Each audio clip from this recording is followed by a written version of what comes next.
Let me talk to you for a minute. Gallagher's is going to slap tonight. You know, I went to a steakhouse last night, but I didn't eat steak. What's wrong with you?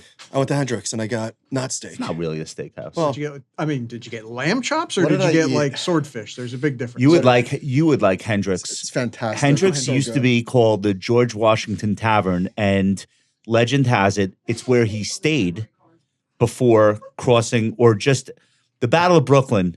Yeah. Actually took place on Long Island. Mm-hmm. They didn't This have guy, a, am I right? No, they didn't have a name for Long Island yet. It was basically it was just like, that's Brooklyn. And George Washington stayed at this tavern. It's a historic landmark. And there's a restaurant group called the Paul Brothers on Long Island. They own the best restaurants. All the best. And they took The this best, place Jerry. over. It used to be these blue-haired old women. That's who ate I mean, at the I'm George feeling a Washington little Tavern. dated here, like you think I'm Yeah. from the Revolutionary No. War or something. No. I'm just saying it's kind of a cool place Like I because didn't actually Did you know trade with George Washington back in the day on the floor? Yeah, dude. You guys started together? did the Lebenthal family raise municipal bond money during the Revolutionary War? No, This- Oh, we shared a veal. We shared a veal chop. That's what we got. Veal milanese. Whatever. All good. You know what's good at Hendrix? The bone marrow is an Yeah. appetizer. We got the hot dogs. I've never had those before. Yeah. Unreal. Not my thing. So the book is called How to Ride the Subway. Yep. Famously, this guy You will still- not ride the subway. No. Do you know? Seriously. He gets mobbed by fans. Do you know? I've been walking around Manhattan with a stick in my bag. It's called it's not. I'm not making this up. Michael will tell you that it's real. And he has one in his car. It's a tire thumper. Okay. You know what that is? Not really, but It's like a short baton that truck drivers thump a tire with to make sure that it's inflated. Or something. so on the days where I know I have to take the subway because I have to do some impossible thing to like get to Tribeca or whatever from Midtown, I will have my tire thumper in my backpack. I'm not fucking around here. So this is the essence of your book. Every Right? other, How to be a man of the hold on. people with a tire thumper. Every other post on my Instagram, it's either New York Post or somebody showing me a slashing. Look, show him. Okay. Jimmy, is this guy Show Jimmy my stick. psycho? What? Why are you laughing? Do you not want me to stay alive in New York City? You're like 6'3". Nobody's gonna mess with you. I have to tell you, Like I am the prime target. I have to tell you, Can I was have like- that stick. I stopped carrying it because I was getting upset that nobody tried me. Dude, Like are I you almost aware- wish somebody would. No. But all I see is people being pushed on the tracks. Yeah. People being like stabbed, stop it. slashed. Stop it. No, we have both All you stabbings say. and All right, slashings relax. Calm down. in New York City. You still take the subway? Every time to go down. Do you to the have a exchange. stick? I do not have a stick. All right, you see the But problem? I have some. I'm going to rules. get him a We'll tire send him a thumper. stick. I have some we'll rules. send you a Though. stick. If you're on a subway car and somebody starts acting crazy, Leave. like I just get off. Yeah. Oh, do you? While it's moving? What do you? It's too late. You're already dead. Statistically, you're finished. They're lighting people on fire on the train. They're literally setting fire to other people. It's a zoo, You and there's no cages. you can see the parallel to dangerous investing, right? Yeah, here's my parallel. I already halfway moved to Florida. I'm almost 1 foot out of the state. Josh is auditioning for an appearance on other podcasts. All right, so if that's the parallel, the way I invest Subway style, like I'm like the black swan investor. Like I'm looking for the what are those funds called? Black Where they Swan s- funds. That they literally call them that. Anyway, But- Jimmy, how you doing? I'm good, Michael. Yeah. How are you? It's good to Josh see and you. I can write a sequel. It'll be how to ride in your Maybach. Yeah, seriously. Yeah, you know what my book is called? Josh How is- to Never Get on a Subway as Long as You Live by You know Josh those Brown. you know those are Subway symbols. I know. Josh I is salt of the Mercedes. All right. Are we All right, doing let's it? have some fun today. When were you on last? Was it a year ago? A year ago? Okay. I think it was a year ago. Thank you guys for having me on. Yeah, of course. That was Come so on. much fun. I've really been looking forward to it. That was an awesome episode, and you know what? Today's going to be even better. We have so much. The market is so strange. Yeah. Like this is and one a of the good weirdest things I've ever seen. A good thing is you and I are on the show, at least from my perspective, enough that I know where your head is. I hope you kind of know where Yeah, my yeah. head is. Yeah. But it is weird. I mean, the market. You're in cash, right? No. I have a little bit of cash. Not But yet. no, the index off 5%, but every stock feels like it's just getting taken to the woodshed. I'm true. surprised. I am surprised by how many big notable companies have a share price that's in a 15% or greater All right, decline. let's not do the It's show like- before the show. Come on, John. Let's go. Alright, sort it All out. right. Compound and Friends, episode 234.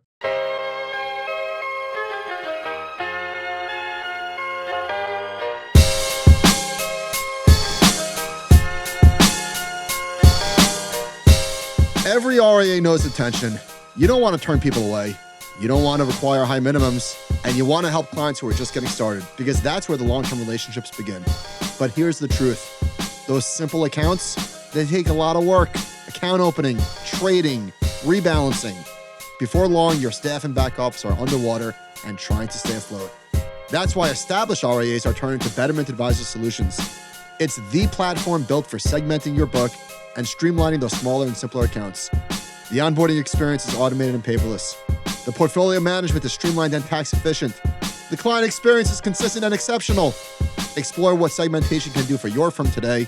Lower your operational lift, but keep your standard of service high. All with Betterment Advisor Solutions. Your biggest regret will be not doing it sooner. Learn more at betterment.com/advisors. 234. Jimmy, episode 234. It's a lot, right? I'd like that for one of my stock prices. Ladies and gentlemen, welcome to an all-new edition of The Compound and Friends. I am your host, Downtown Josh Brown. You like my drop? All right. With me, as always, my co-host, Michael Batnick. Hello, hello. This is the best investing podcast in the world. And today, we have a returning champion, one of my buddies, one of my favorite people I've ever met on the street. He knows I feel that way. Mr. Jim Lebenthal is the chief market strategist and a partner at Cerity Partners. He has over 25 years of experience managing investment portfolios and is a regular contributor on CNBC. And Jim is one of my castmates for the best show on CNBC, The Halftime Report. Give it up for Jim Lebenthal. Let's hear it. The audience is going absolutely nuts right now. Welcome back. How have you been? Terrific. Delighted to be here. Thank you for having me back. Of course. Being on your team on the Halftime Report is one of the funnest things. We have made it a lot of fun. And you and I, we started when the show was taped in Jersey. Right. Remember those days? I do. Remember getting in a black car in Midtown and riding 45 minutes across the George Washington Bridge? How many times would you say you did that? I think I did it like 1,000 times. You've been doing it longer than I have, but I've been doing this since 2013, and I think I've done something like 1,500 episodes. Holy cow. I got to be I mean, you got to be like 2,500 or something. What have I done with my life? A lot, Josh. I know, but be proud of yourself. I'm proud of you. I think I'm getting, I don't know. I'm 49 years old. Josh is like Howard Stern. Every 6 months, he's like, how much longer? How much longer can I do this? I'm kidding. We love the show. All right. Hey, I've positioned this opening segment as the weirdest stock market ever. There are so many things about it that we can get into, but I would just love your high-level take on what we're living through right now in the investment world. You know, I entered this year saying the thing I say every year. Hey, it's going to be a good year, but it's going to be a volatile year. Well, guess what? This year actually is volatile. For real. For real. And a lot of different things. The risks are real. The opportunities are there. But I think the reason it feels weird is so many people just got used to, you get a downdraft, you come back quickly, like a year ago. The V-shaped recoveries. The post-liberation day, hey, stocks are a great buy, and then we're off to the races. This is more like the market is actually digesting real stuff. Straits of Hormuz being closed, concerns about private credit, artificial intelligence. Is it a bubble? Is it going to eat everybody's lunch? These are real things. By the way, I think the market will work its way through this. I still think this is going to be a very good year, but we've got to work our way through it. There are so many things. This is the problem. Like last year, it was tariffs. Like I don't remember really anything else. The Fed was sort of like not really that big of a factor. Earnings were great, quarter after quarter, upside surprises. I think the city economic surprise indicator spent most of the year trying to catch up with, and it was year one of a presidential term. So Trump was doing a lot of pro-economy things. This year, it's like a carousel of nightmares. If we're not worried about inflation one day, the next day we're worried about like literally bombs dropping and oil rallying, and it's just like one thing after another. And AI taking our jobs. And then the AI software thing, it feels like existential for the labor force. This is like such a different environment. So I'm glad you went there and what you just said, Michael, too, because a lot of what we're talking about is perspective. Now, bombs are actually dropping in the Persian Gulf. That's real. That's present time. But, we had that Citrini research article. I hesitate to call it a research article. It was more, sort of a fictional. Creative writing. He said it was science fiction. Yeah. Okay. I just love the part where he said it, the first line is, "This is not doom porn," which is like a red alert. Like He also said this is not our base case or our forecast, but nobody paid attention to that. Well, I don't mean to beat up on him so much. My point is that's all perspectives. That was, hey, what might happen in 2028.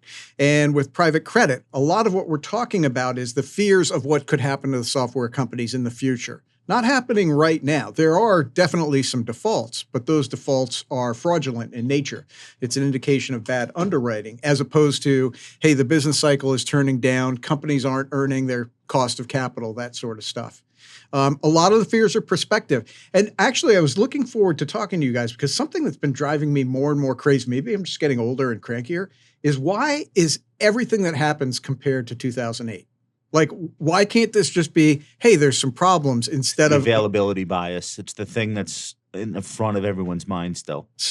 Yeah. 18 years. But everything is looked at as this Minsky moment of we are just going over the edge. And well, if they don't do 2008, they do 2000. It's always going to be 10 years ago, everything was 1987. And that's sort of like shifted to the background because it's too far away. Yeah. So we grasp at these two things that occurred in the last 25 years. They're just easy to recollect. Let me ask you guys this. Why isn't the market just flushing already? Like, so we're finally in a 5% correction, first time since Liberation Day. Isn't that hard to believe? We've been within 5% of an all-time high for over a year. But why won't people just sell already? Like, why won't we just get the flush? And here's a question that I want to pose to you. Markets never underreact, almost, right? Like markets almost always overshoot. They almost always instantaneously overreact. Oh, never mind. Like let's, shoot first, ask questions later. They're not shooting first. I disagree. So the market's at a 5% drawdown. Software stocks are underreacting? No, okay. You are saying something that I didn't say. I didn't say software stocks aren't overreacting. Okay. The market. Why is Michael not on the halftime report? This is my only show. Because when I retire, I'm sliding them right in. The market is only the stock market of S&P 500 stocks is 5% from an all-time high. That's it. Yeah, but all the various sectors have gone through their own corrections. They've just been kind of phased. It's sort of the same thing with why haven't we gone through a recession? Well, manufacturing has gone through a recession. Housing has gone through a recession. Software stocks, they're getting their faces rearranged. All right, but credit spreads are like not blowing out too bad. The VIX got to 35 for a second. That's a good healthy VIX level. That's a good, let's reset the market. 35. For a second. Where's it now? 24? Are you kidding me? That's it? What? So you're saying why 24? Why aren't people more panicky in general? Not just this is a good question. Stock level. Where's the flush? This is a good question because go back to August of 2024. Remember the yen carry unwind? Of course. And what did the VIX spike to in that period of 50? time? I think it was even higher than that. I think it was over 60, maybe even been 80. And that was the mother of all overreaction. So I don't know. Is the market maybe just kind of wising up that not every scare is a Lehman Brothers moment? So I said this on TV the other day. Santoli didn't like it. But I heard that. I just said the modern investor is not logging into their 401k to go to cash. Right. The modern investor has seen this happen a million times at this point, and they're not as easily rattled. Now down 10%, maybe that changes. Down 20%, but I just people are selling individual stocks, of course, but this idea that people are going to take their portfolios flat, I just don't think they're going to do it. Well, and people are expecting it. Yeah, that was a good segment with you and Mike. I watched it. I wasn't on the show that day, but what I thought was Mike's talking about the institutional investor. Yeah. Those are the guys who are like, hey, we're in and out in a moment's notice. And it could be the hedge funds, could be quantitative hedge funds, all that sort of stuff. But I completely agree with you. We're living in the same world of the retail investor, whether they're high net worth, ultra high net worth, whatever it is. Generally speaking, the advisors are talking to them and we're saying, yeah, this is a really bad time, but don't sell your stocks. Yeah. Sure. There are some people who 10 months ago, post-Liberation Day, sold everything and moved to Europe. We didn't advise that. I'd be surprised if you advised that. I know you didn't. But that was the minority. That was the minority. Let's say you're the person that did that. Yeah. Or you watched somebody did that. And you're just a regular investor. You're never doing that again. Right. Because it's so stupid. Right. Well, but also, so I think the market's going to break. I don't think it's going to hold these levels. I think it's rolling over. So I do suspect, but here's the other thing. this could all end with a tweet. Right? I understand the things that are going on in the Strait of Hormuz, like the actual fundamentals will take maybe perhaps years to work through. Yeah.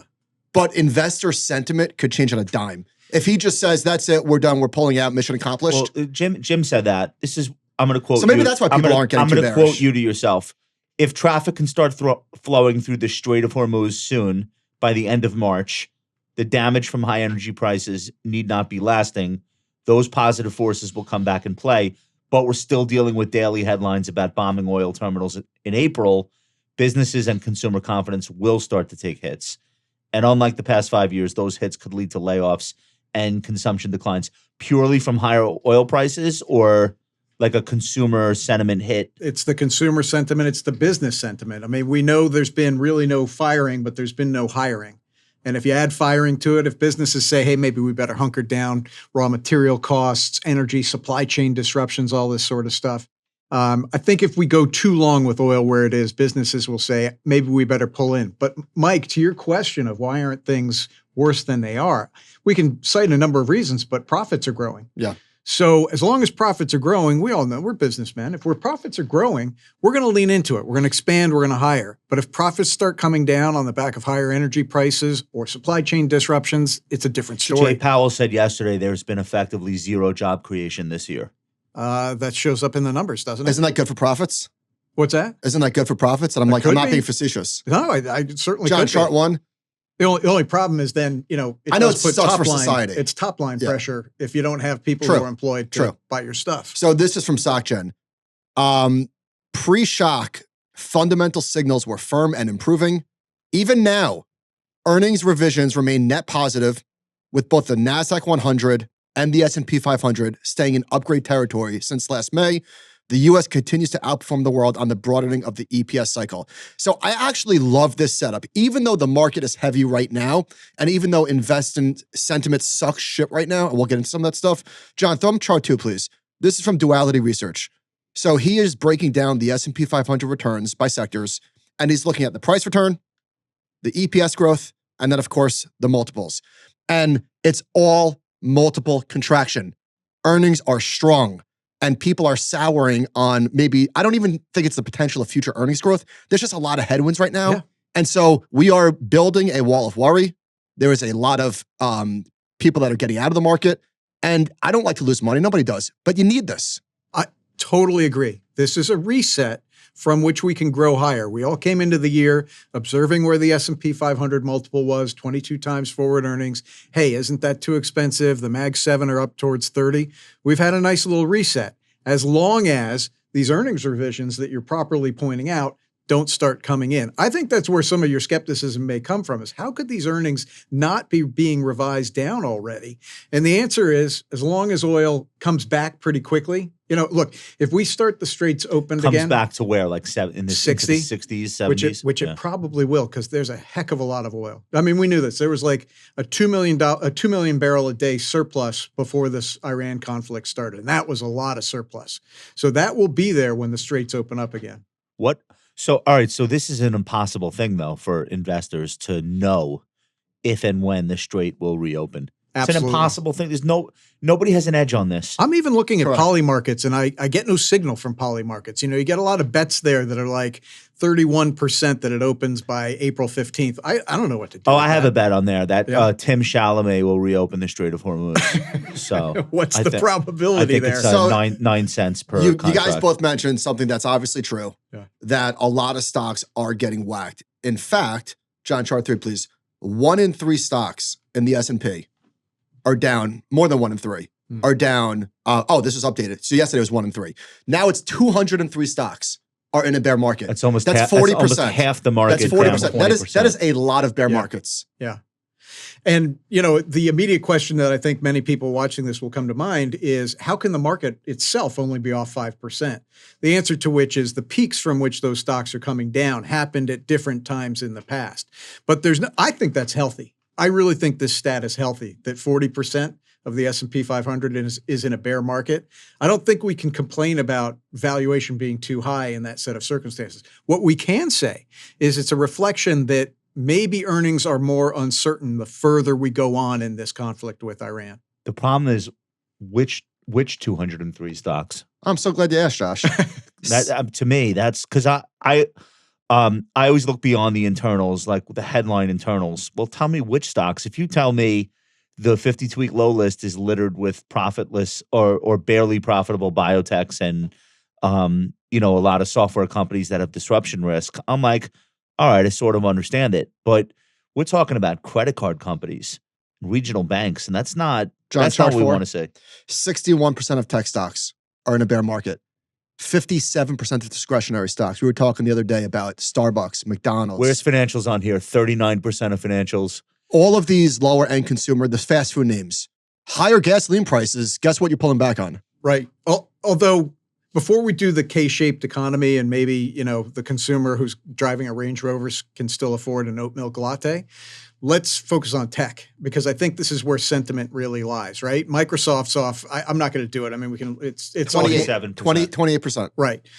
Meta, the big companies, a lot of these companies are down so bad. a lot. And that weighs on investor sentiment. And that's why I think a lot of people feel this market is a lot more lousy than it is. A lot of people are saying, are we in a bear market? Well, with the S&P 500 off 5%, NASDAQ, I'm not going to look right now, but probably 8%. Statistically, no, but there are many prominent, important stocks that are in their own individual bear market. I have good news for you. People own these a lot. I'm sorry, Mike. There's good news for the bad news. Oh, Robin just texted me Kobe bombed his test. Great. What is the test that they give to his age It was group? about consumer sentiment. We don't need to get into it right now. Is it like how can you make a popsicle No, stick it's picture fractions. frame? It's fractions. It's tough. Okay. All right, John, chart 5, please. So maybe I'm grasping for straws here, and I am, but people are bearish. And Jimmy, I think you're 100% right. The people in the AAII survey, guess what they own? They own Microsoft. They own Meta. All these names are getting bombed out. Yes. And so ChartKit broke it down by deciles in terms of what is the forward return 1 year later based on how bullish or bearish the sentiment is. And the good news is, obviously, the more bearish the sentiment is, the better the returns are a year forward. Now, the bad news is, obviously, there's no guarantee here, but it's like statistically significant. I think it's 16% higher a year later. He should have done that in green, not red. That's right. That bar. That's right. For the three of us who are experienced in the markets, we love this. We know what that says. We know the high hit probability when sentiment gets this negative as far as forward returns go. And the flip side is when you're over here on the left side and you're more bullish and everybody's just buying, and, President Kennedy, or maybe it was father, talking about the shoe shine kid, telling him a stock pick, you're in trouble. We're nowhere near that. We're as you're pointing out here, we're all the way at this end. It's good. It's what we need. The difficulty with sentiment for me has always been, I don't believe that people are actually answering the question about what they're asking. I think when they do these kinds of polls, I think we all agree the AAII poll is like older, mostly gentlemen in their pajamas, and they're somewhat crankier than the overall investor population. This guy's taking a tire thumper to the AI people. No, all right, so who's picking up the phone and answering this survey in real life? And oftentimes they're saying things, they're negative on like the political situation. They love Trump, they hate Mamdani, they hate like whatever that is. So they're negative, but they're not really answering the question about the stock market. They think they are. Mm-hmm. But they just like don't like the times that we live in.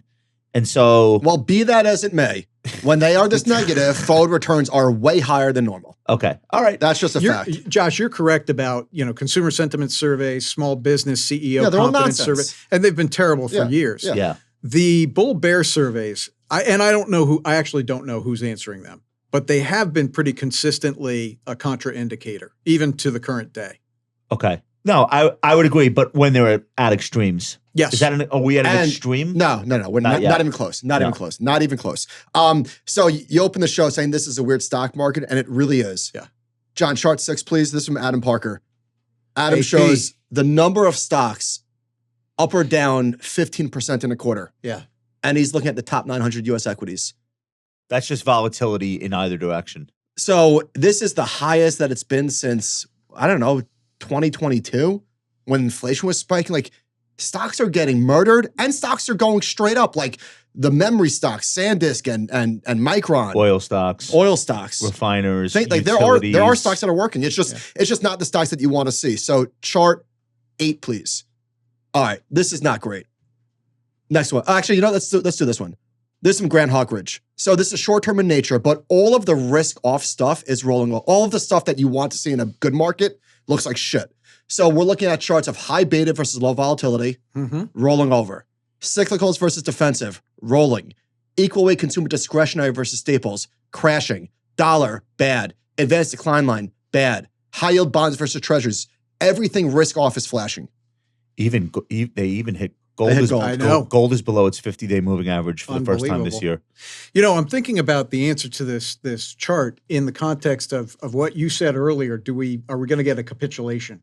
And I'm not sure that we will, because of the proverbial tweet that could come in at any point in time, or just somebody posting that there is a tanker flowing, sailing through the Straits of Hormuz and it's got an American flag. What is that tweet? No, it's a tweet from the president. But saying what? He already declared victory. No, but literally, we won, we're leaving. But leaving might be the tweet. I'm not sure we need capitulation, especially when I look at the upper left here, high beta versus low vol. I love that you said that. I think people are always waiting in a bear market. We're 5% off the highs. Exactly. But people are always waiting, wait for capitulation. Why? You don't need that. You don't think we need it either? I don't think you need it. You may get it, but I don't think you need it. I totally agree. It might happen, but look, but if I look, 40% of stocks are in a bear market. Things are washed out. The index Mike, isn't. If you look at the high beta versus low volatility, when I look at that, all I think of is Palantir or AppLovin or any of those stocks that and Josh, there's no way I could ever own those stocks. But when they were why, you're not American? Yeah. You got a problem with America? When they were at 100 times. He served in the military. Go on. When they were at 100 times earnings and I was saying they're too expensive, guess what? They go to 200, right? And at some point that's got to correct. Corrections are, I know the three of us agree on this. Corrections are healthy. Great. Bear markets stink. And I don't think we're going into one. I mean, there's a lot of good things going on, stimulus from the budget bill, deregulation, blah, blah, blah. But corrections are healthy because they set up for the next leg higher. What would change your mind that what we're experiencing now is more meaningful than a correction? Would you need to see the earnings revisions go lower for the overall market? Would that be the thing? That is one of the things, but those weekly jobless claims, I mean, we get them every week. If we all of a sudden see those spiking, I think we got to pay attention. What's the number? 250? It's around 200 right now, just over 200. No, it's a low 250 level. Is the spike where you're like 250 is where you rarely start to come back from that. Yeah, 250 is where you start to get nervous, and if you start to approach 300. So for the listener, it's 250,000 people in 1 week filing for unemployment. That's like what people say is the trigger or the point of no return. Now it's all keyed off of where it is now. In an absolute level, 300,000 on initial weekly jobless claims. I mean, we would do that routinely in the 1990s, but going from 200 to 300 is a way of saying there's a problem. Yeah. Because it's the delta between the current state and where it gets to. Yeah. On the earnings part, problem is, and I know we all know this, by the time we see them actually come down, it's too late. You're already in a bear market. I think you're right. And look, this upcoming earnings season, I'm so surprised we haven't had more pre-announcements. Like everybody's got carte blanche right now to say, our freight costs went up, our oil prices, our gasoline, our diesel costs. I'm surprised we're not seeing more pre-announcements. As long as the AI story is intact, and I'm not talking about the shares prices of Meta and Microsoft because they look terrible. Yeah. But as long as the spending is there, and nobody's the first to say, hey, we're pulling back. Yep. I think that and the potential of a tweet, I really think it's hard to get too bearish. You're not going to have to worry about pre-announcements. We're about to not even have to report earnings anymore. So I want to get back to the Citrini thing and the software apocalypse, because in my view, before this war started, we already had a big market-wide problem. And I think if you get that tweet that you're talking about, like, hey, there's a truce conversation with Iran. We've done enough damage. We're going to now talk about reopening the strait. Something like that, right? So let's assume oil falls $8 a barrel on that day. I don't know if it stays down, but we still have to contend with the bigger story, which is there might still be a lot of disrupted market cap that is meaningful to the S&P 500, meaningful in terms of like spending from the people that work at these companies and the corporate spending itself.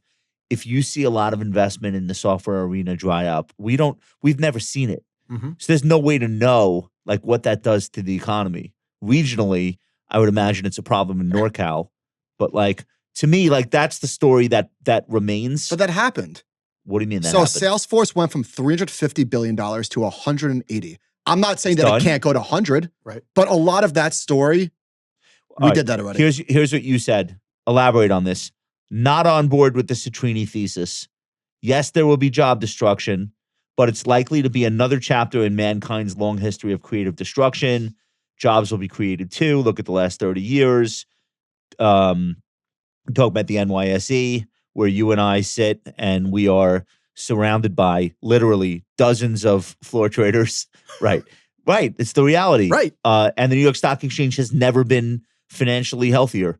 It's just it takes less people to run the floor operations. So I'm kind of passionate about this concept, and Okay. you guys can tear it up all you want. But yes, so in 1998, that was actually the first time I was on the floor of the stock exchange. Packed to the gills. Joint was jumping, and it was I jumping. remember. You know, they had these extra rooms, entire trading floors that are now walled off, and they're condominiums, by the way. I don't know if you knew that, but yeah. So now those are walled off, and there's literally less than 10% of the population that was there 30 years ago. It's a few hundred daily people on the Exactly. floor. And it was over 5,000. Yeah. It was over 5,000. So, you know, all those runners that were going between the phones on the wall to the specialist stations, the specialists themselves really aren't there anymore. A couple of thoughts about this. Number one, price discovery is much better in the digital age than using the hand signals. I can't even do them, but, you know, I buy 2,000 or whatever, fill or kill, all that sort of stuff. Price discovery is much better using computers than human beings. And we've had this massive decline, not just on the New York Stock Exchange, but think about all those exchanges that I struggle to remember even exist. The Yeah. American Stock the Exchange. curb. Remember the curb? That was Right. That was the thing people paid attention to, was all oil stocks, right? Now, I'm burying the punchline, so I'm going to bring it out Yeah. here. In the last 30 years, financial industry employment has gone from 5.7 million to 6.7 million, roughly a 20% increase. So jobs have been destroyed, but jobs have been created. Where have they've been created? I remember roughly 2003 visiting a friend of mine at Getco, which was one of the first high-frequency trading companies. I don't know who, Citadel bought them or something. But you'd walk into a room and you'd see these giant cages that looked like weightlifting racks, you know, like you're doing squats. Mike, I know you know I do a lot of squats. Yeah. Yes. Filled with screens. And I remember looking and saying, what the hell is this? But that was the future. That was where, you know, floor brokers lose their job. But if you're a high frequency trader with a dozen screens around you, that's a new job creation. Yeah. So you think that, but do you believe that as consumers and employees of corporations increasingly start utilizing AI, that we're all of a sudden going to magically create these replacement jobs within a year? Or could it like be 5 years It could be before a 5 lot years. of these people find something new to do that someone's willing to pay them for? Yeah, I Because think that's what the I'm risk. worried about. That's the risk as I see it, is that it's not a, There's a gap. you know, it's not Indiana Jones and the Temple of Doom taking the statue off in one hand and putting the great bag reference. of sand. This is not cars replacing horses and then all of the obvious jobs that came from the car industry. I will make this observation, even if it's just totally personal. Like, there is a lot of training that I need to do on using AI. And I see what it's doing. I see Claude putting together these presentations like in 10 minutes, if less or less. And I'm like, okay, I need to learn how to interact with Claude. You need to learn how to get close out of the mic, my friend. Oh, geez. Please. I'm sorry. I'm having such a relaxed time here. I'm just kicking back. So one of the interesting things about this, and the thing that I worry about as the father of two college-age kids, or I have a kid in high school that's going to be applying to colleges in the fall, and I have a sophomore. And I don't know what this job market's going to look like for a 22-year-old. Who the hell needs a 22-year-old right now? Because all of the things that Claude and ChatGPT seem to be excelling at are the exact things that you would hand to a recent graduate to work on, like a presentation deck, or go find the answer to this question, or Excel stuff, or it seems very obvious that they are going to all become socialists. Like that entire generation, It's already happening. well, right. It's already in progress. And they're just going to say, what the hell is this? Like 1 out of 10 of my friends came out of university and can't get a job because nobody wants another body in a seat. Why would they, and so this is like a near and dear issue for me because I know a lot of people who have recently graduated kids and they can't even get internships. Now, a lot of this is anecdotal, but here's the data. The recent college graduate defined as 22 to 27 years old, unemployment rate is 6%, and the overall is 4%. And it's going higher. And we have never seen this before. That number that I just quoted to you has been growing 3 years straight for recent college graduate unemployment. I don't know what the externality is for the S&P 500's earnings next year. I don't know how to marry those two things. I just know it's bad. So I have a 25-year-old and a 23-year-old. So when you talk about that unemployment rate, and I've watched them come out of school and look for jobs, I can attest that you are correct. It is difficult. I don't really know. Harder than when you were that age? Has to be. I don't know. I came out in 1990. 1990 things were pretty good enough that I decided to heck with it. I'm going to go into the Navy. 1991, though, had a little mini recession and people were having a tough time again. So this feels very different from that because we're not in a recession. I hear you on that. And that's what I was thinking as you were saying that is I don't know if what you just described is the normal evolution of a young person. They start out on the left and as they grow older, generally speaking, not always, but generally speaking, they move to the right. Or if this is something more systemic, more demographic. We know, right, that young people are having a tough time finding homes that they can afford, and they're pissed off at the boomers because of it. I am in a little bit of a different boat than you fellas, so forgive me for typing your while kids, you're here. according to Elon Musk, your kids' age won't even need jobs. So my 9-year-old. I don't think Kobe needs fractions. I told my 9-year-old. What's he going to do with that? He said, I suck at fractions. Don't worry about it. I said, so when we tell you need to study, you have to listen. I will help you. You don't suck. I love you and I'm proud of you. But I don't like studying. Oh, well, best of luck. Well, how do you feel about prompting, Kobe? Oh, unbelievable. See, I look at that, leaving Kobe aside, and Kobe's your son, he'll be trained just fine, okay? If what you're pointing to there is, hey, mankind is learning less how to think, how to critically think, what I think about is for the people listening to this podcast, for our children, man, the competitive environment just got easier. If the vast majority of people are just going to rely on AI to solve problems for them, imagine if you have an innate problem-solving capability. But I don't believe that part of it. I feel my knowledge expanding so rapidly from AI. I don't view it as a shortcut that people's brains are going to turn to mush. I think it's the opposite. I think people are going to be so much better equipped.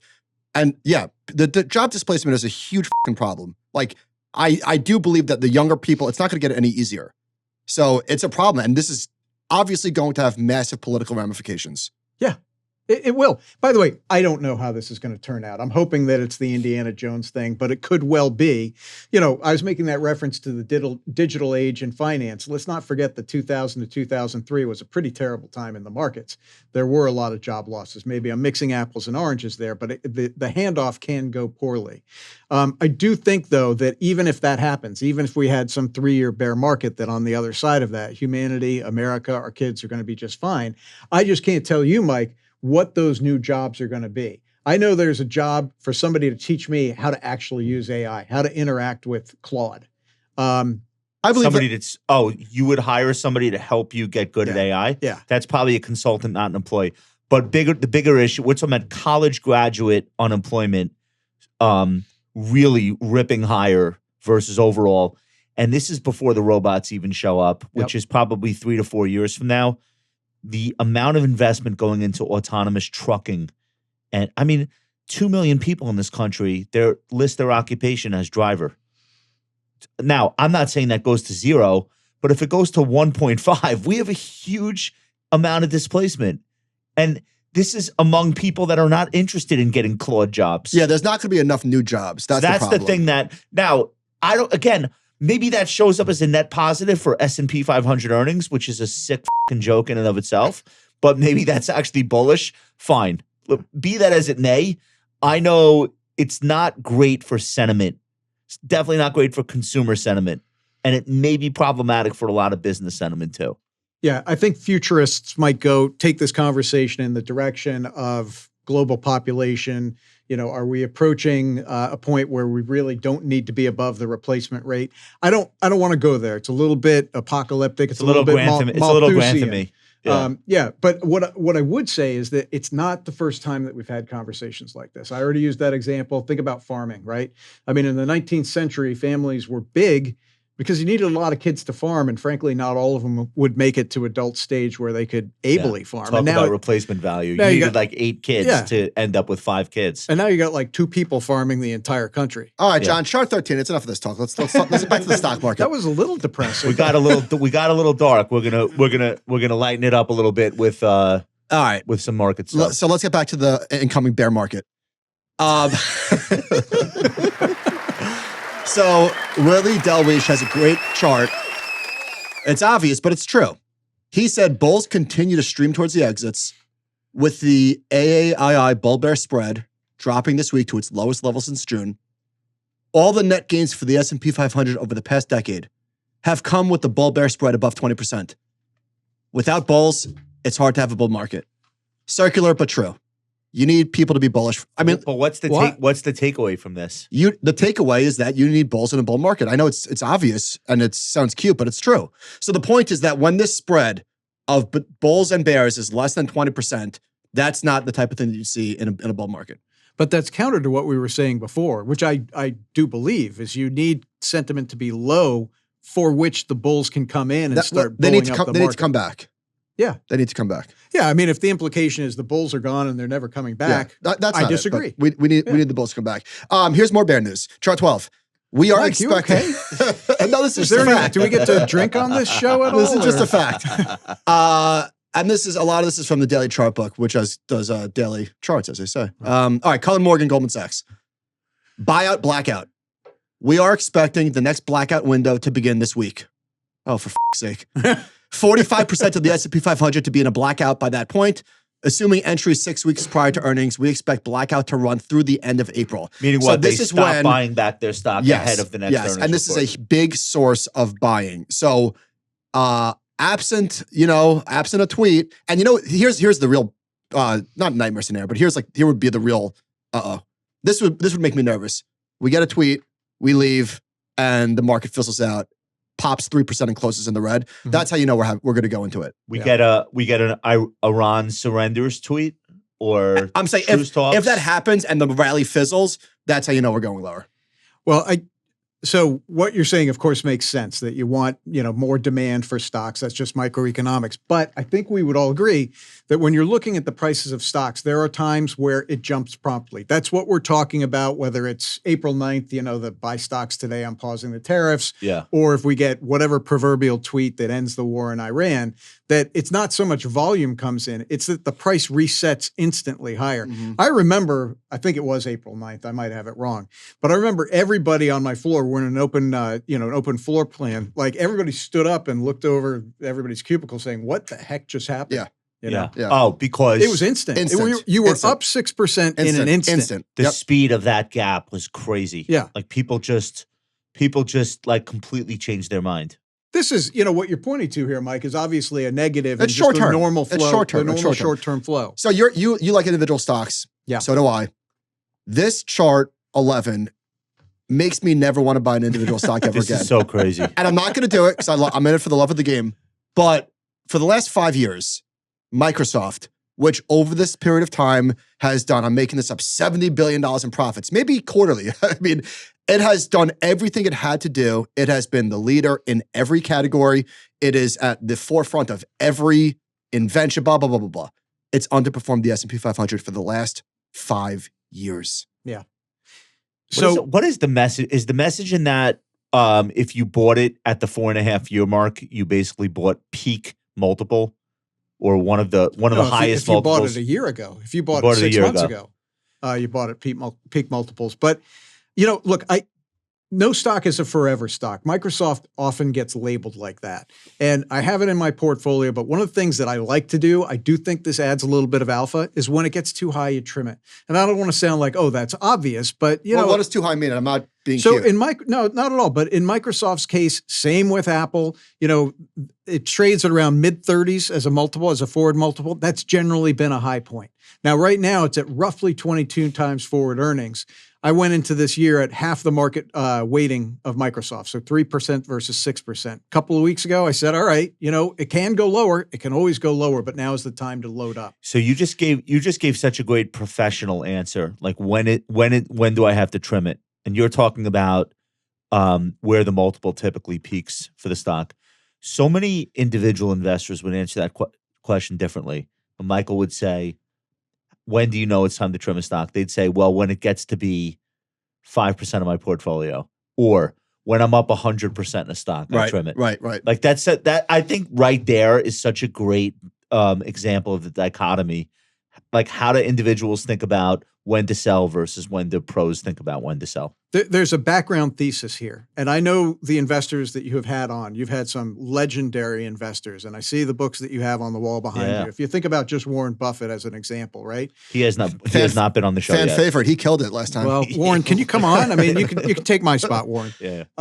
You know, what guys like that will say, and I will say, and I think you will say as well, if you get the opportunity to get great companies at good prices, go for it. All right. And that's Microsoft at 25 to 30 times. If right now you have an opportunity to get a great company, I will submit to you that Microsoft is, whether it's Azure, whether it's the operating systems, you know, whether it's the investment in OpenAI.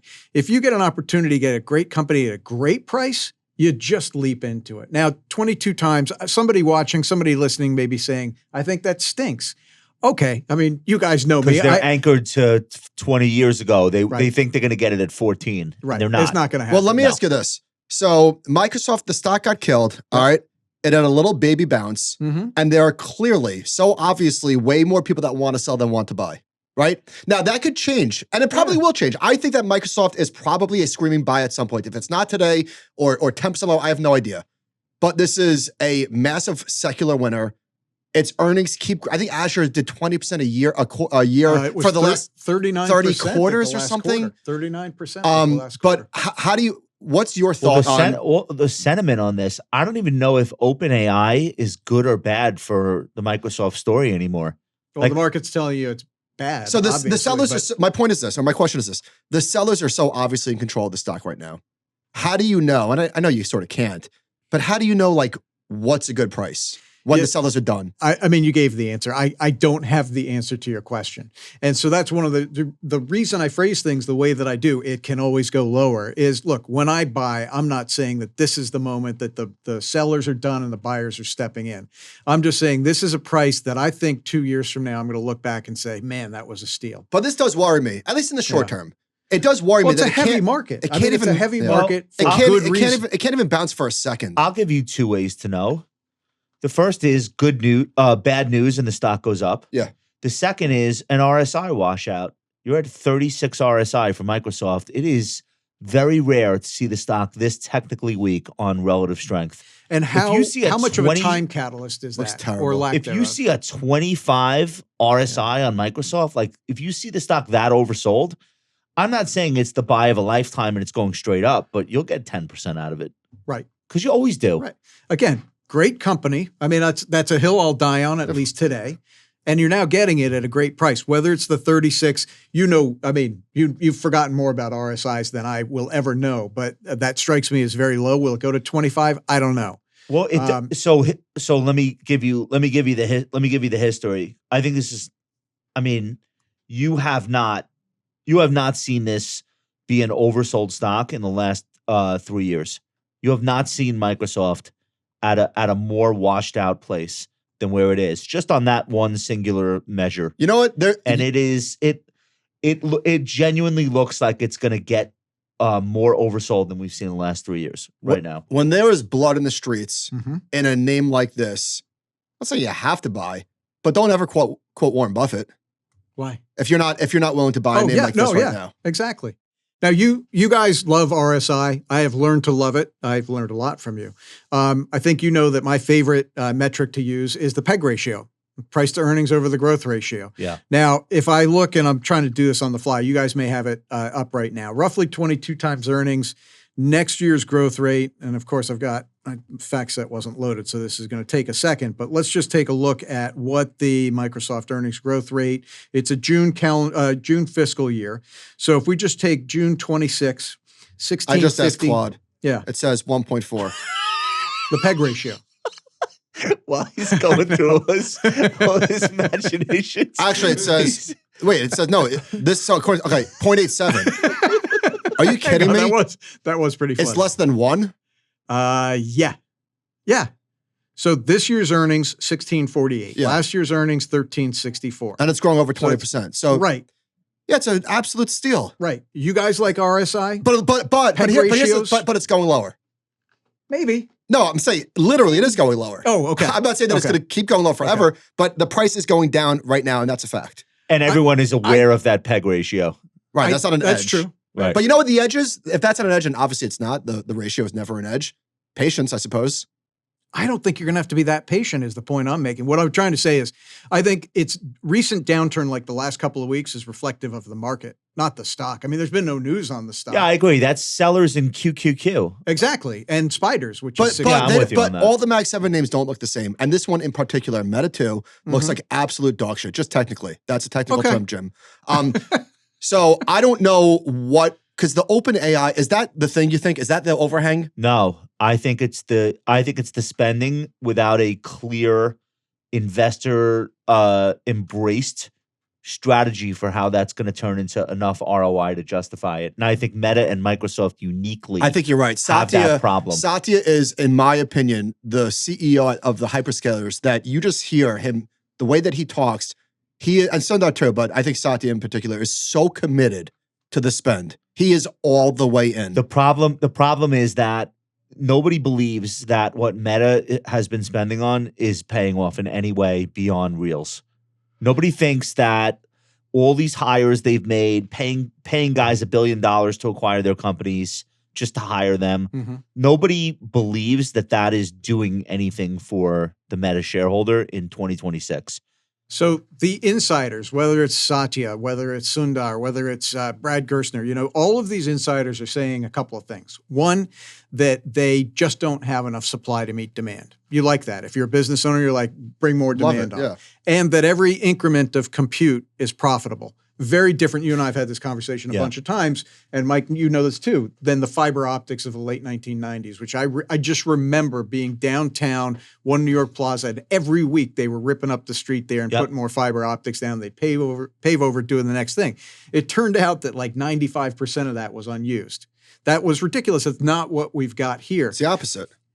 Exactly. And, the other thing that's been labeled on these companies is all the debt spending. Now, leave Oracle aside for a second. Most of these companies have a net cash position. I'm looking at Microsoft right now. It ended last year with net cash on the balance sheet. So yeah, they're spending a lot, but it's not like they're putting, it's not like they're turning their balance sheet into an airline balance sheet. I had Nick Colas on the show, and he said actually they're spending 100% of their cash flow on CapEx this year. All of them. So including Amazon, all of them. So and what makes that problematic is a lot of the thesis for why you should own those stocks and why you should pay 30 times earnings to buy them is the degree to which they were asset light. And that story's over. It's a different story, and not everybody is on board. So we've all been through those periods of time where there's all this free cash flow and the companies start spitting it out to shareholders, right? Yeah. Increase the dividend, increase the share buybacks. A lot of times people say to those companies, really? You couldn't find something more productive to do? Yeah. At this exact moment in time, I don't think AI is a bubble. The spending, as we've said, is profitable. There's no signs to the point you brought up, Mike, that anybody's backing off of it. Is the spend in a bubble? Because the prices obviously aren't. The share prices aren't. Is the spending in a bubble? Let's rephrase the question. Will it be a bubble? Of course it will. Of course it will. We all know that because we're old enough and we've seen enough bubbles. We know that this will end in the mother of all bubbles. So in my opinion, but I just don't think close. The bubble is in the venture-backed startup world once again. None of those companies can make any money. There's going to be 5 companies that make money from selling AI and compute, and 3 of them are probably already public. When does that bubble pop? Who does it hurt? It hurts the venture venture capital ecosystem. It doesn't matter. It's the average person. When bubbles pop, everybody gets hurt. But here's another point that I think is important. We're talking about the narrative right now and the fundamentals. We all know that it's the price that drives the narratives. So very true. So if and when the bulls do come back, their narrative will change. It doesn't mean that the story has changed, but the way that we talk about it will change because prices will change. Yeah. And if prices turn higher, the bulls can come back in 2 freaking seconds. Yep. I think you're a fan of Chris Verrone. Yeah. I am too. At Strategas. He was just on. I mean, he's terrific. So yeah, it is that simple. And I'm sorry, I can't tell you when the bulls come back. Yeah, the story changes based on what price does. Yeah. I want to move along. We got to talk about the other catastrophe that's slowly unfolding right before our eyes. This is a fun one because it's sort of a panic that you can't see because there are no prices. The private credit thing that got rolling this year. We've talked about it a bunch, obviously, over the last few weeks. I think it's overlaps with the SaaS apocalypse story to some extent. And then to some extent, it's kind of its own thing. But I'd just love to hear what your thoughts are, whether we're talking about Apollo, Ares, Cliffwater, Blue Owl. The commonality is you got a lot of new, unsophisticated money that have come into these products. The funds were all too happy to take that new money. All of them have ballooned in size. The asset class has been around forever, but it's only really become something that's been accessible by retail investors in the last 3 years. Yeah. And this is the first test of that. And not all of these funds will have a bad outcome. Not all of these funds did anything wrong, blah, blah, blah. We'll say all the nice things. I'm friends with all these people. Mm-hmm. But it's probably too much. And we might have done ourselves a favor having this little mini panic before these funds wound up in every 401k in America. What do you think? So let me state what I think is the most obvious, that the gates that have been put up this quarter are likely to continue through the rest of the year. That we've seen this before with some of the non-public REITs. It's highly likely that the rest of the year we're going to be talking about gates. Not to be pedantic, but the term is important here. Yeah. Because the 5% quarterly withdrawal limit, it's not like they just decide that they impose that. No, we're going to gate people. That is the limit that's in the prospectus. Everybody knows that ahead of time. I love that you went there because it's obligatory for any advisor who is putting their clients in these to educate them. Not just that there's a theoretical gate, but that it could well be hit. And the purpose of the gate is to try to match liabilities and assets. This is no longer banks taking in deposits and lending them to companies. Good. That was done, well, because of systemic risk is why you say good. Yes. Okay, so that was done 18 years ago. These companies have come up to take that place. If they don't gate, it's worse. Absolutely. Because then you have companies that are forced sellers of assets in the market, and those assets become toxic. Exactly. It's so much worse. So, and by the way, I want to make full disclosure here. Cerity Partners, my firm, does invest clients in some of the private credit funds. We think we do a very good due diligence job of finding the ones that are doing the good underwriting and, most importantly, managing risk properly. You know, again, we said this earlier. Also, your advisors are equipped to explain to clients. Absolutely. Like, this is the pros. Yeah. This is the cons. The pros is way higher returns than you get in regular bonds. Yeah, there's no free lunch. But let me give you another. But then this is the cost of those returns. Here's another pro. You know, we're all public equity investors here, and this may surprise you. We often kind of jokingly or sassily say, geez, I wish I could mark my book to whatever I want, like the private equity guys do. I would submit to you that the private equity guys are probably getting it more right than the public equity markets. The public equity markets are all over the place. Take your baby, NVIDIA. I mean, you know, it's wherever it is, $183 right now. A year ago, a little more than a year ago, after DeepSeek, it was 93. Then it went up to 215. Then it went back. Yeah. You know, none of those price movements make any sense. Now, do some because of the speed or because of the oscillation from highs to lows? Exactly. The value of these companies don't change by hundreds of billions of dollars. But those are stocks. So let's not do apples and oranges. Publicly traded bonds versus privately held loans. Yeah. So I wanted to point out that the fact that there is much less transparency isn't necessarily a bad thing, but in the wrong people's hands, absolutely, it's the wrong thing. Or allocated to the wrong person's portfolio who actually needs the liquidity. And that is Right. absolutely. You cannot put this in a portfolio and say that it's going to be liquid. You're going to get all your money out, whenever you want it. Problem is, it's like prisoner's dilemma because a lot of these funds, these semi-liquid funds, it's all wealth clients. It's not like there's institutions that are in these same products. Now, in some cases, not all, but in some cases, these interval funds are purely wealth management interval funds. So I actually, I don't know everything. Surprise. I don't know which funds those are. I believe you. The funds that we invest in have institutional as well as private clients. Okay. And, by the way, there are still gross flows going into these funds as of right now. There will be. Well, I don't know. Right now, I think the second actually half are. that activity disappears. Okay, but it may well be institutions. And, there are hedge funds out there like Boaz Weinstein, Saba, who are out there making kind of, I think, predatory offers. But hey, the market is the market, all right? So 70 cents on the dollar for some of these funds.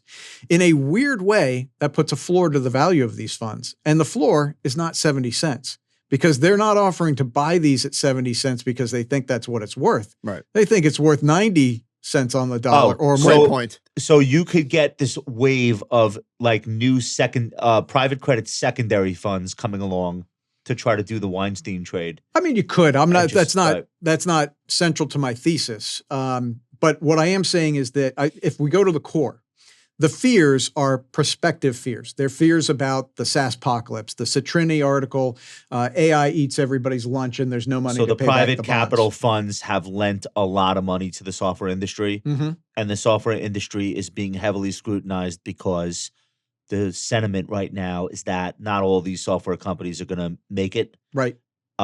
We only have publicly traded proxies to go by, And they're not good. and they're not good.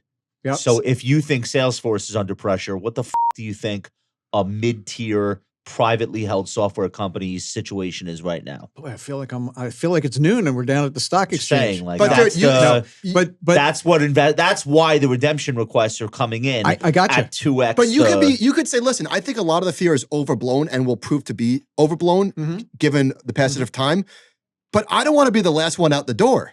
Well, that's the an problem. understandable human reaction. You sell today, Absolutely. you get the NAV today. Right.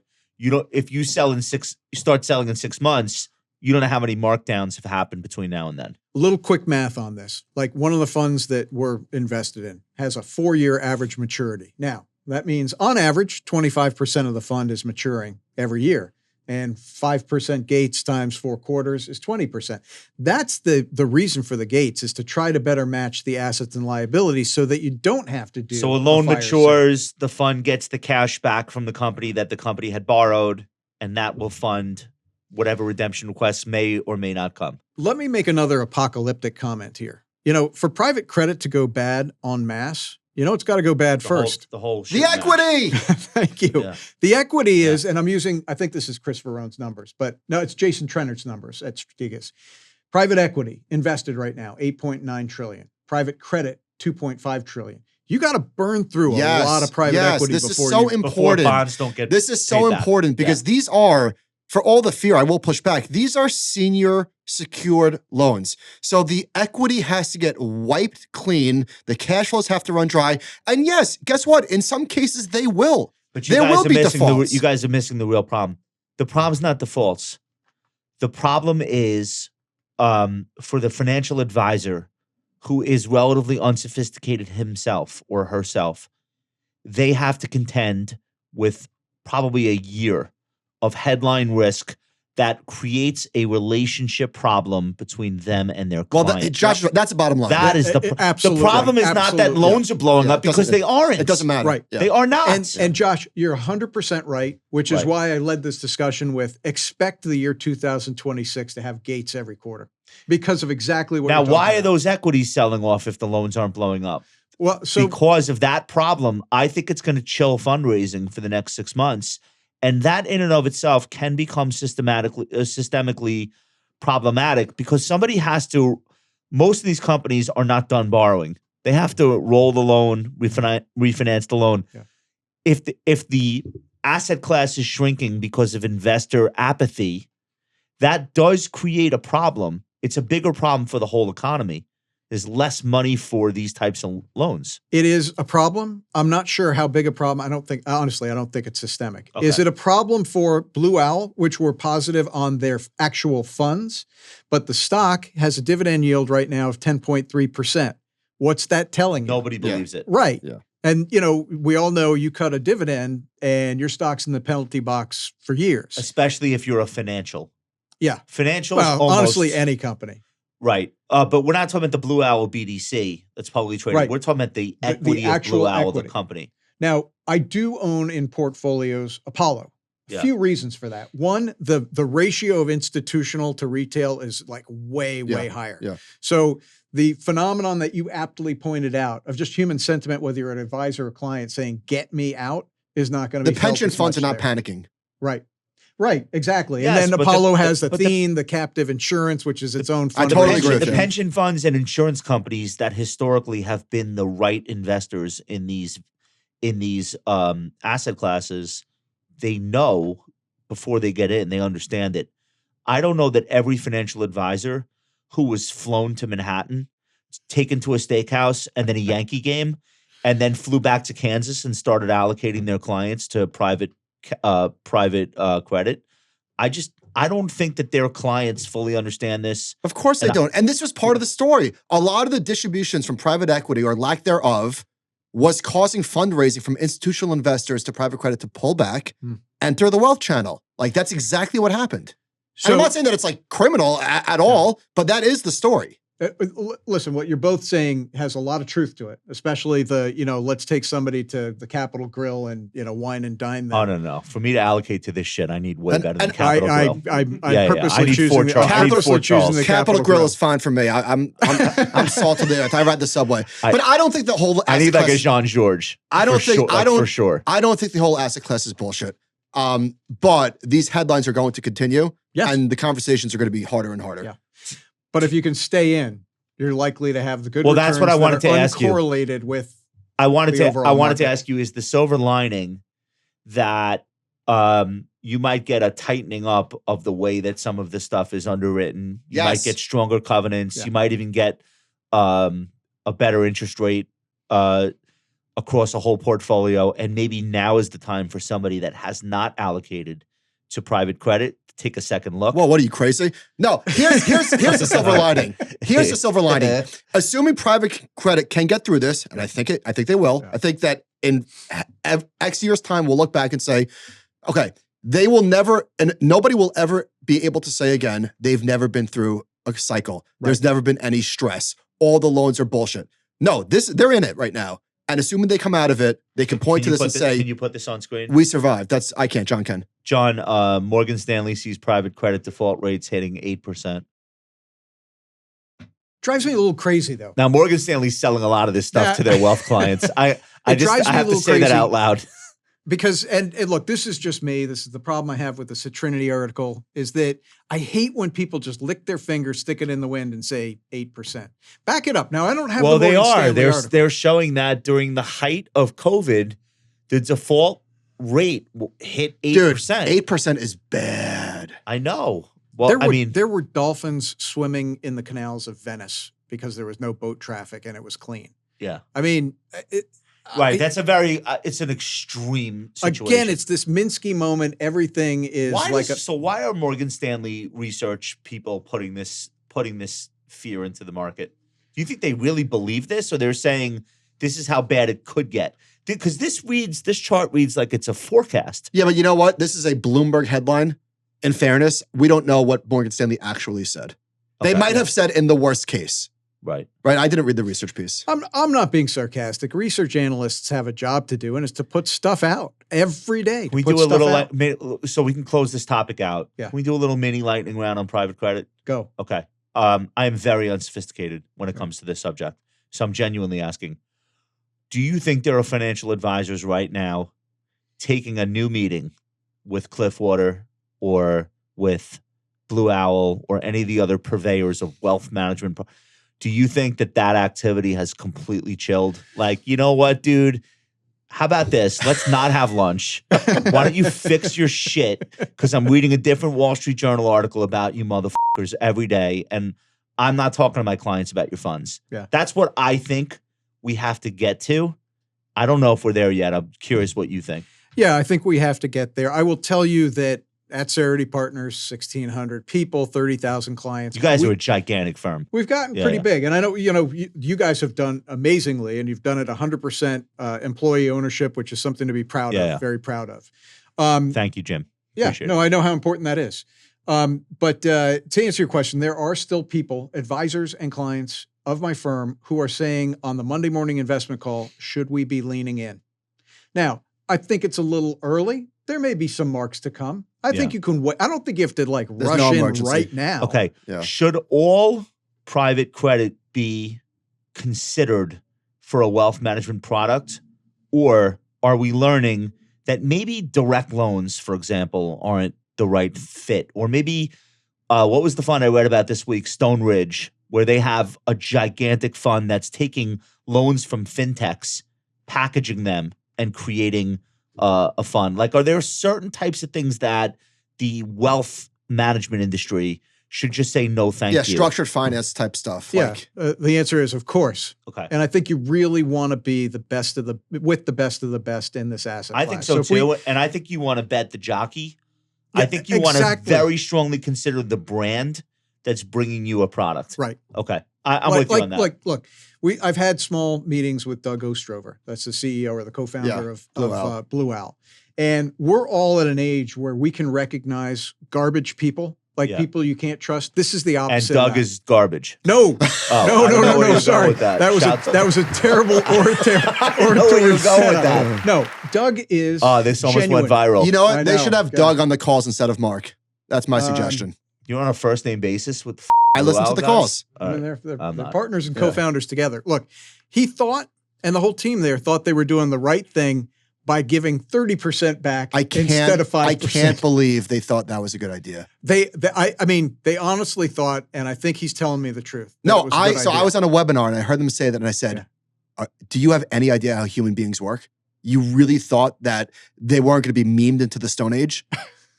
It's a classic Leslie Nielsen. Nothing to see here. Like, dude. All right. I had this idea that what could potentially put a stop to the panic is a really big acquisition of one of these. There are 10 publicly traded private equity, private credit, specialty finance companies. These are some of the best brands on Wall Street. Blackstone, KKR, Apollo. Like, these are Carlyle. These are storied companies that have decades of experience. I don't think that it's like this 2008 Redux thing. That's not my belief. Yeah. I'm not that cynical. What if some giant European or Chinese or even American bank takes a look at, let's just use Blue Owl, and says, you know what?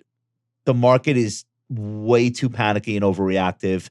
We could fix this company just by virtue of our balance sheet. Like our credit rating. We could fix this whole situation in 2 seconds. That kind of happened with BREIT. If that happens. That's where I was going. Yeah. If that happens, I think that puts an end to this panic, like stops it in its tracks. Yeah. And the redemptions cool off and everybody calms down. I would love to see that. What do you think?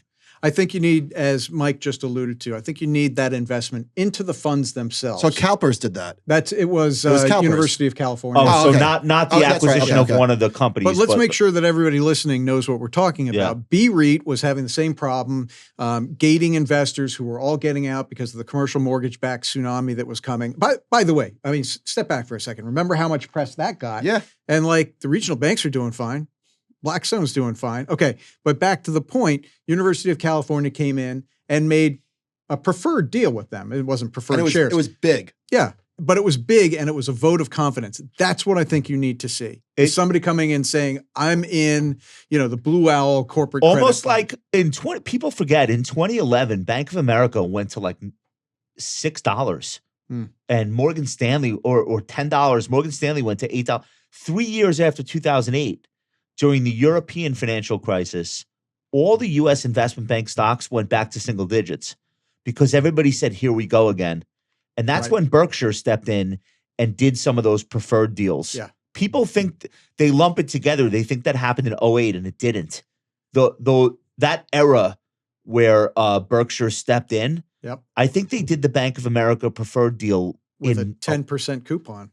Yeah. So I agree that would be meaningful. I don't want to not get a chance to do this. I asked you for some of your favorite stocks for this year. Yes. I have one that I feel strongly about, but I want to hear what you're thinking for this year.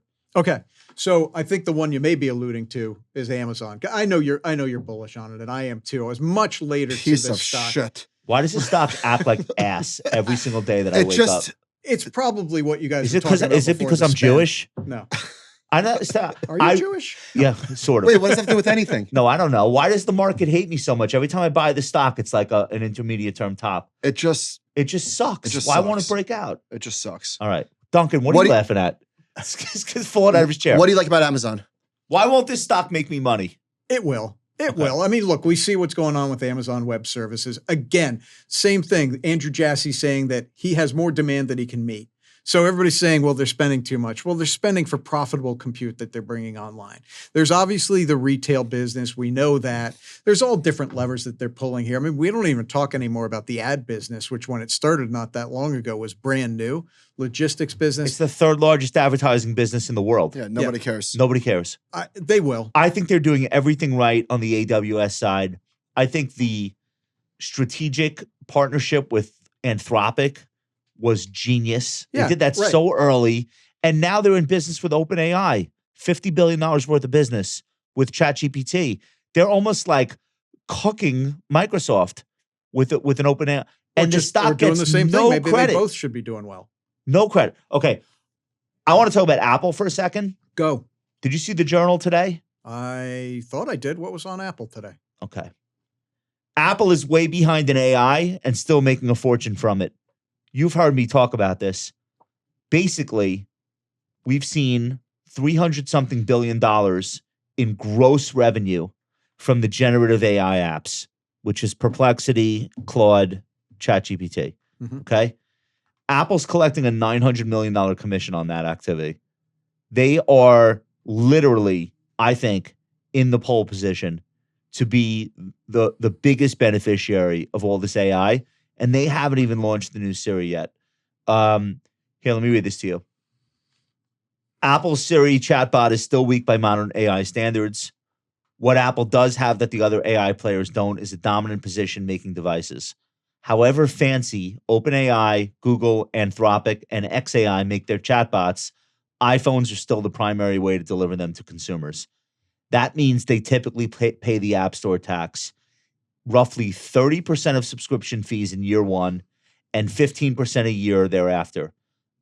Generative AI apps pay to Apple nearly $900 million in App Store fees in 2025. So the more adoption those apps get from the consumer, the more money Apple makes, and they have no CapEx increase. Yeah. Apple's CapEx is lower last year than it was the year before. They're laughing at everybody. So like to me, that explains why Apple is close to its 52-week high. I think it's in a 14% drawdown, which is not bad compared to the others. Mm-hmm. I really think Apple is still going to be the stealth AI winner, and they might get there being the latest with their own product. So I did mention Apple in pretty much the same breath as Microsoft when we were talking about it earlier. And just a few months ago, it was around 33 times forward earnings. Now it's around 26. I may be waiting 28 times rather. I may be waiting too long. I have half the market weight in Apple, which some people would say, okay, then you're short Apple if you're benchmarked to the S&P 500. I want to add that extra bit of Apple back to bring it to market weight. I'm going to wait a little longer. I mean, we've just seen with every stock in the Mag 7 that at some point they come down to the low 20s. I may be waiting too long. I just can't buy it at 28 times. Everything you said sounds smart as hell. I mean, I'm sitting there and saying, why aren't I buying it? You're just going to have to indulge me on this one. I'm going to wait a little longer. I think what's going to happen is we're going to get the agentic Siri announcement this year. Mm-hmm. I don't know when it'll come, but the idea that every app in the App Store has to be interoperable with agentic Siri so that the user can give agentic Siri commands to go do things on the apps. Yep. And that, to me, that'll be the moment when the whole world wakes up and realizes, oh, you know what the most important feature of AI is?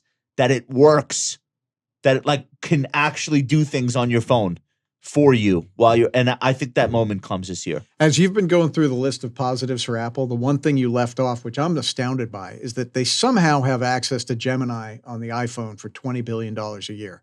Yeah. I mean, that's a steal. And It's a steal. And Google is going to be the tech provider to Agentic Siri, which was already announced. Google's giving it away. Yeah. Why do you say that? It sounds like a lot of money. Not for the size of these companies. I mean, if you think about Alphabet and how 20 much billion they've is put not that much into money. Gemini and how much they've spent on it, they need and this is the mother load. This is the mother load of how you distribute that, and you're giving it away for $20 billion. You're kind of setting a ceiling on where your revenue is going to be. What other stocks are you excited about for this year? What do you got? Citigroup, still cheap. Why? They've got this Banamex IPO coming up later this year. That's the Mexican subsidiary. That's the Mexican subsidiary. It's the final piece of the puzzle to get to spin Citigroup, it out, get rid of it. Get rid of it. Yeah. In the meantime, Jane Fraser and company have done a great job of increasing profitability. Trades at book value. It's got like a 2.5% dividend yield. I just think that's easy. Okay. Yeah. That's the easy button for investors. Okay. You got any more? Well, the not so easy button is Oracle. I mean, if you believe that AI is not a bubble, then Oracle is the coiled spring that you just want to sit on and wait for it to take off and send you to How the moon. far below its 52-week high is the stock now?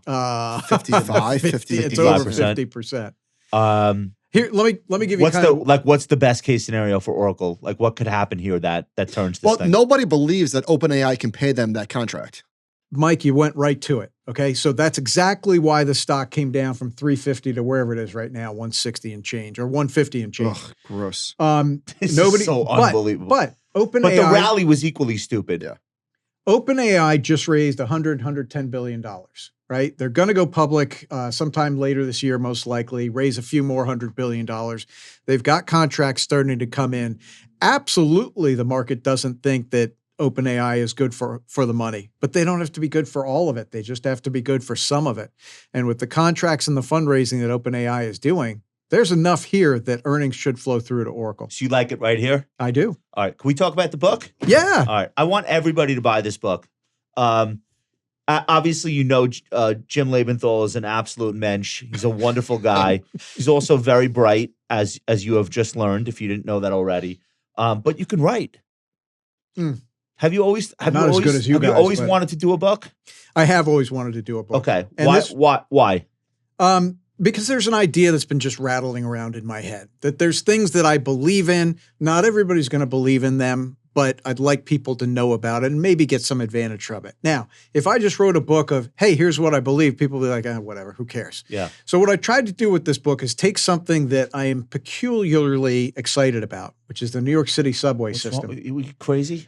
I don't know. I'm worried about you. I really don't want you down there without I me. really wish you guys had known my father. I said this last time. I mean, he would have loved you guys. You would have loved him. He was a showman. He was an advertiser. Yep. He would have loved what you guys have done. Legendary. And he was a municipal financier who would do ads from the subways, from the sewer systems, like You're saying too young to remember this, but there were TV commercials, and it was like a thing. Like Lebenthal was known as that's where you buy muni bonds. So I remember. Yeah, it was like the Frank Purdue of municipal bonds. I don't know if you know. I was about to say who's Frank Purdue. Purdue chicken. I would have gone with like Tom Carvel, but even that would go. I was going to go there He's next. very young. Okay. He's very young. So anyway, my dad would take me on the subways all the time, and I just got a kick out of it. And I still do. We were talking about earlier that I take the subway from Midtown down to the stock exchange every time I'm on the show. And I'll tell you the truth, every time I go in the subway, I just get a thrill. I do. I don't know what it is. Little boys like trains, something like that. So what I've done in this book is use the subway as a metaphor for investing lessons. And now I went a little further, and this might be a little bit conceited of me, but just personal beliefs I have of how you should carry yourself in the business world. That may be a little bit more than some people want to read. Some people may find it sanctimonious, but I think it's useful. And learning basic investing concepts, patience. Can I ask for a teaser? Yes. Like, let's give us like a life lesson. What do you believe that makes people successful in life? So I'll give you a couple. I was just going on one. One is being patient. Obviously, I'm more of a value investor. You've got to be patient. You've got to let things play out. Citigroup, we were just talking about. How long did I have to wait for that? You made a hilarious comment once on the show. You said, Jimmy, you've been in that like since I was bar mitzvah. I think you've been in the stock for more than 10 years. And it's worked over that time frame. Yes, but it has. patience. You can't just get thrown off the train or like get off, the train hasn't come, so I'm going to walk. That's not going to work. Another thing that I pretty strongly believe is we're all in this together. It's not a zero-sum game. We're all trying to use the subway to get to where we're going. You might be more of a technical analyst, using RSI. I might be using more fundamental PEG, whatever. We're all trying to get to the same place. You don't have to succeed by my failing and vice versa. And I think that's a lesson. I love that. I think it's great that there are so many people with so many different disciplines in the market. I think that's like, I think that's why you have a healthy market. Not like totally agree. People should not have to agree with each other in order to respect each other's work. Absolutely. It's not a zero-sum game. Where you guys are, where we are right now, Bryant Square, you could, if you wanted to go down to the stock exchange, walk west to take the 2-3 to get to Wall Street. You could walk east to take the 4-5. 4-5. Now you're just showing off. Yeah. Showing off weird stuff. Showing off that I'm a weirdo, Mike. Thanks. All right, so you used to, because CNBC sends me like a Suburban. Yeah. And it has to be late model. Yeah. Like 23 or Well, after. imagine the headline, But you still CNBC take the star, subway. stop, CNBC star Josh Brown thumps somebody to death on the subway with a tire. No, I don't. It's a tire thumper. I know. I don't walk around with a tire. Don't distort the already distorted things that I do. So you go down to the subway. It reminds you of your dad. It does. I love that so Almost much. every time. Oh, dude, that's Almost awesome. every time. Very sweet. Well, I'm proud of you, and I hope a lot of Thank people you. buy. I hope a lot of people buy the book, and we will absolutely link to it. The book is called "How to Ride the Subway" by Jimmy Lebenthal. Congratulations. Dude. Thank you, brother. Thank you both. You're the best. All right. From It was two a lot of great fun. writers. We do have to point out that the compound and friends, the logo, are the New York City subway lines. It's true. Accurate. The New York City subway is iconic and also life-threatening. All right, guys, thank you so much for watching. Thank you for listening. Special thanks to James Lebenthal, my buddy, and congrats on the book. We will talk to you soon. Thanks again, everyone.